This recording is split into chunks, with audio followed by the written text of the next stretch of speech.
안녕하십니까. 내외방송 뉴스를 시작하겠습니다.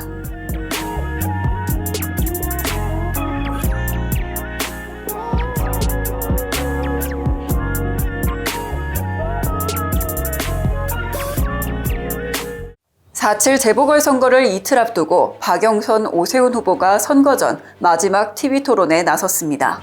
두 후보는 오늘 오후 2시부터 90분간 방송기자클럽이 주최하는 후보자 초청토론회를 진행했는데요. 부동산 문제와 내곡동 의혹을 중심으로 맞불 공세를 펼쳤습니다.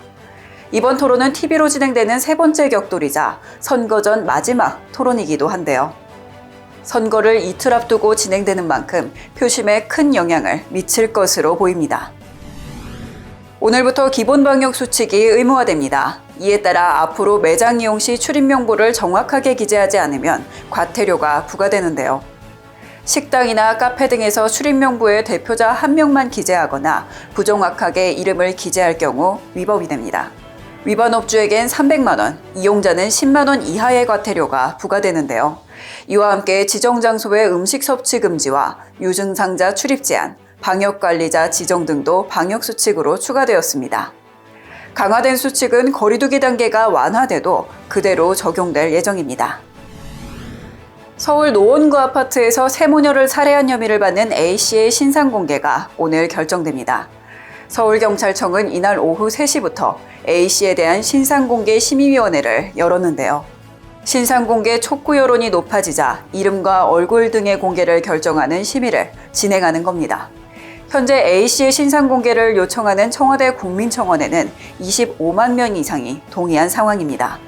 A씨는 지난달 23일 노원구 아파트에서 세모녀를 흉기로 살해한 혐의를 받고 있으며 피해자 큰딸을 스토킹해온 정황이 드러났습니다. 지난해 코로나19 팬데믹 상황에서도 우리 기업의 순이익은 늘어난 것으로 확인됐습니다. 유가 증권시장 상장기업 순이익이 총 63조 4,533억 원으로 전년보다 18%나 늘어난 것인데요. 다만 상품을 많이 팔아서 매출이 증가한 것이 아니라 긴축 경영에 나선 효과입니다. 삼성전자를 제외한 나머지 상장사의 매출액과 영업이익은 각각 4.53%와 6.41% 줄어들었습니다.